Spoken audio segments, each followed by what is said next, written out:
Hey hun, I'm Chloe and this is the Flatline tutorial. My mission is to share my passion for pole dancing and make pole dancing easy to learn and accessible. This is the 13th video of the intermediate pole trick tutorial series. In order to maximize your training out of all the videos, I highly recommend you to start from the very first video of this playlist, as the tricks will be a progression of the video before. The flat line is such a pretty move. The prerequisite of this move is your pancake straddle invert and also your inside leg hang.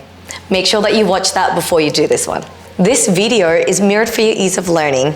I'll have a red wristband on my right wrist and my right ankle to indicate the right side of my body if you do get confused of the directions. This trick tutorial is created for you for information and educational purposes only, and for you to enjoy learning pole dancing from the comfort of your own home. Please participate at your own risk and do not work beyond your capability, and seek help or spotting when necessary. For any health concerns, please make sure you seek professional medical advice. Please make sure you warm up your body before you start this video. I have a warm-up playlist depending on the level, so make sure you try that warm-up before you do the tricks. If you enjoy this video, please make sure you give it a thumbs up so that I know to create more of these kinds of videos, and consider subscribing to my channel if you haven't yet, so that you are notified every single time I upload a video. If you're looking to further your pole journey and combining tricks and dance together, then consider subscribing to my online learning platform, Pole Art Vault, where you'll be learning an entire routine with trick combos and dance together. For further information, you can find the link in the description. Alrighty, without further ado, let's get into our flatline tutorial.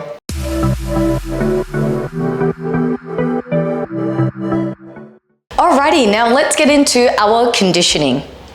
For conditioning today, we are going to do our leg kicks in a pistol grip position. Now, just to preface this, I won't be going through any conditioning for our pancake straddles nor our inside leg hangs. So if you need anything specific to those, then make sure that you watch those tutorials before you do this one. So we are going to start off by standing a little further away from the pole. So I'd like to stand probably about 2.5 steps away, or even 3 steps away from the pole. This might depend on how long your legs are, etc. Now from here, I'm going to grab the pole with my left hand in a pistol grip. Now when you're in your pistol grip, just make sure that, think like a trigger finger, so your index finger is pointing down to the floor, and make sure that your index finger is on your side. Now you're going to grab the pole with your right hand just around a neck height or chest height, and you're going to start leaning your body into the pole until you feel a slight engagement through your forearms and then also through your hands. Now from here, you're going to push the pole down to the floor and then extend your arm, and we're going to start kicking that leg, same leg as the pistol grip hand, back. So this is just going to help you with your push motion through the bottom hand when we come into the flat line, and also the leg kick when you're coming into your inside leg hang. So let's try 8 on each side. So you're going to step away. You can start on your toes or on the flat, whichever one you prefer. I usually like coming onto my toes. You're going to press that trigger finger down to the floor, press the pole, think about pushing the pole down into the floor, and 8, 7, kicking nice and high, 6, 5, 4, 3, 2, and 1. Well done. Let's try it on the other side. So I'm going to step up 3 steps away from the pole on my toes. Right hand comes down, trigger finger down. Make sure that your index finger is pointing towards you, so your wrist should be facing up into the ceiling. You're going to grab the pole with your left hand, true grip or B grip. You're going to come onto your toes and kick your right leg. 7, 6. Make sure you maintain that grip. 4, push the pole down. 3, 2, and last one. Well done. That's your conditioning done. Alrighty, now let's get into our flat line. This is what a flat line looks like.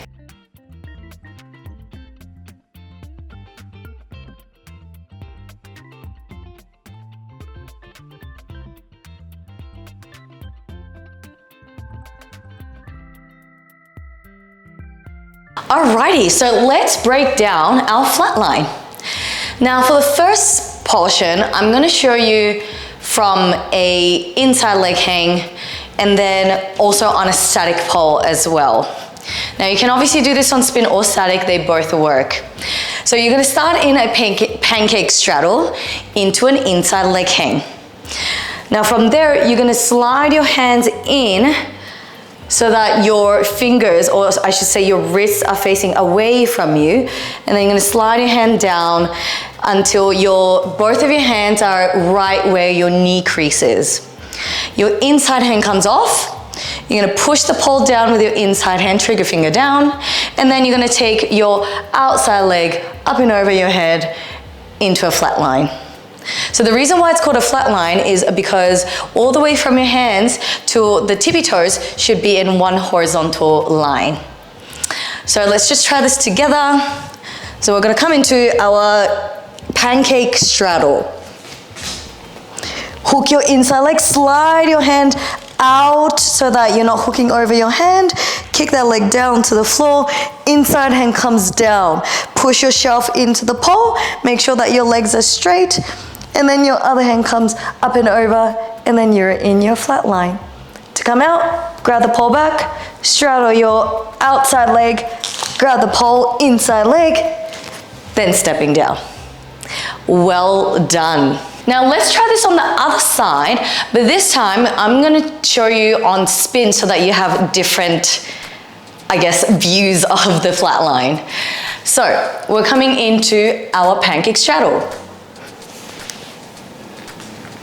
Inside leg hook, slide your hand out of your hands so that you're not hooking over your foot, your calf.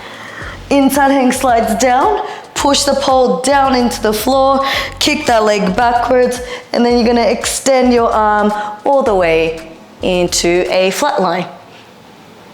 To come out, grab the pole back with your outside hand, inside hand in between your knee crease, straddle your legs, then stepping out. Well done. There's your flat line on both sides, spin and static. Alrighty, now let's go through some tips and common mistakes. Now our first common mistake is not getting the pancake straddle and your inside leg hang properly. Now your tutorials for pancake straddle and your inside leg hang is an absolute prerequisite, so make sure that you've watched them before you attempt this one. Now, let's go through some grip points for our flat line. So with our flat line, you're gonna get the back of your calf on the pole, so just this area here, your inner thighs, your shelf, so your little pocket right here, your obliques, in between your rib cage and your hip bone, and lastly, no, that's it. Yeah, that's it. So just make sure that those 3 grip points are super, super steady. If you need to grip up, make sure that you grip up. You might need some grip aid, especially if you have dry skin, get something tacky on your skin. I have really dry skin, so I need to get tackiness on my skin. I use shaving cream. And for your hands, make sure that you get something either drying or tacky as well. So if you got really sweaty skin, then you might want to get something drying for your hands, vice versa. Now, when you are coming into your flat line, the most common mistake is your hand hooking over, or I should say your leg hooking over your hand. Now remember that we've spoken about this in the inside leg hang tutorial, but make sure that you're sliding your hand out of place when you get into your leg hang. This is the easiest to practice on the floor, so let's just try this on the floor. You're gonna lie on the floor and then get your pocket onto the pole. So let's just pretend like we're coming into a straddle invert here. So you're just grabbing the pole and your arms are slightly bent, micro bent through your arms. Now from there, if you try to hook over, you can see that my thumb is actually in the way and I'm gonna end up hooking my leg over my hand. So in order to mitigate that, before you hook, you want to slide your hands out. So think about almost turning your wrist out so that your thumb is facing away, then slide it down and then slide back in.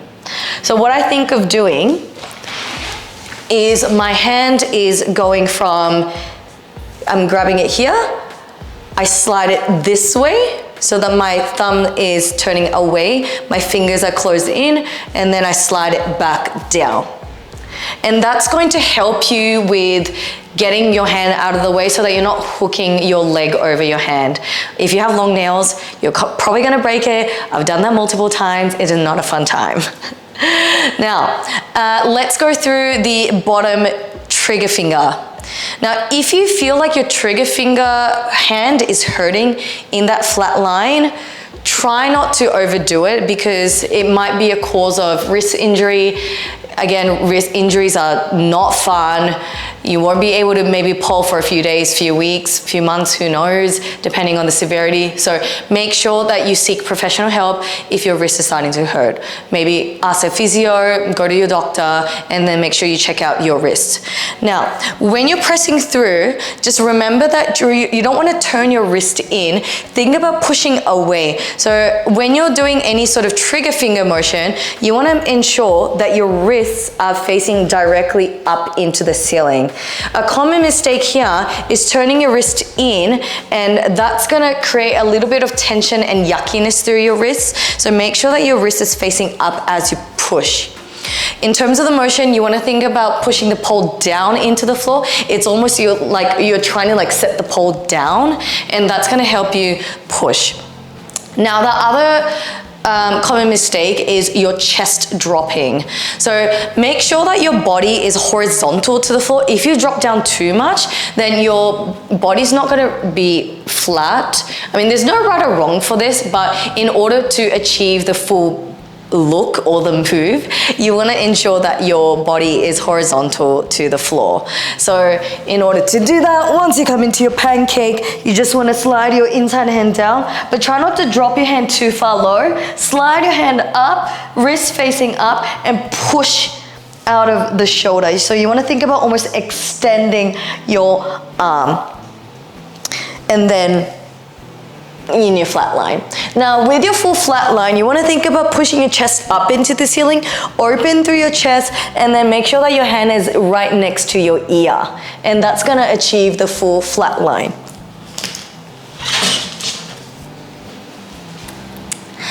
So let's talk about our exits. Now, make sure that when you're doing your exit, you're always exiting nicely. Try not to jump out of things.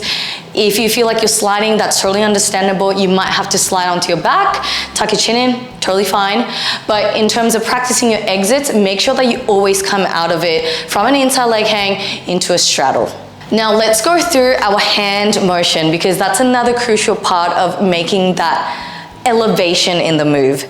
Now, with your hand in your flat line, you're obviously pushing through the inside hand, so the inside hand's insecure. Your outside hand that's over it, make sure that you're not rigid with your fingers. Try to create a lopsided ear fox. So point your index finger up, slightly point your pinky, and then think about almost sandwiching your middle finger, ring finger, and your thumb very gently.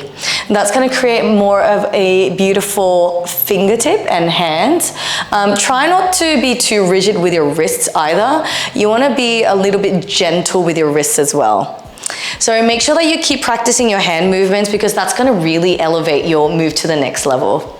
Now, lastly, let's talk about our shelf grip and turning our chest in.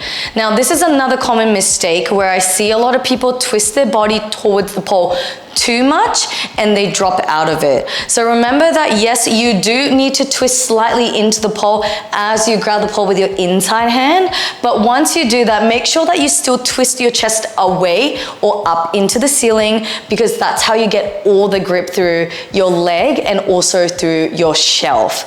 So once you come into your pancake straddle, you are slightly turned in, but try not to turn too much in, otherwise you're going to lose all that shelf grip. Get that shelf onto the pole, try not to twist too much, just grab the pole, press the pole away, then look up into the ceiling to get all that grip through your shelf. And that is all your tips and common mistakes. Now, a little mindset tip I have for you today is around managing stress levels. Now, I totally understand. I'm sure that you have such a busy life and it is so hard to juggle so many different things in life. Maybe for myself, I pole, I run a studio, I manage the instructors, I do social media, I compete, I instruct, I come up with new online content, I teach online. There are so many different things I need to do, and I find that in terms of managing stress level, time management has been so crucial for me. Now, when it comes to time management, I'm sure everyone has different methods of this, but for myself, I always make sure that I allocate fun time throughout the week so that I feel motivated and I feel like I'm allocating time for myself. So say for example, for myself, fun time would be training. And when I say training, it's not creating content for others, but training just solely for myself.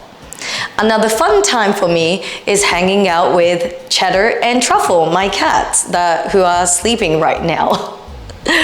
So remember to always allocate fun time and time for yourself, because I think that's how you can really manage your stress levels.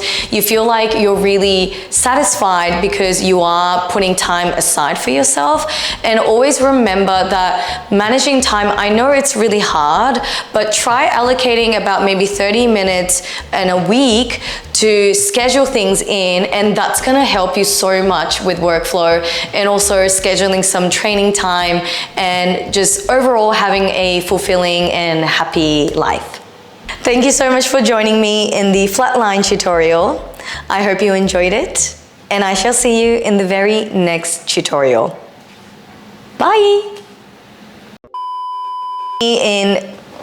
What did I teach just then? Flatline. Smashing through this today.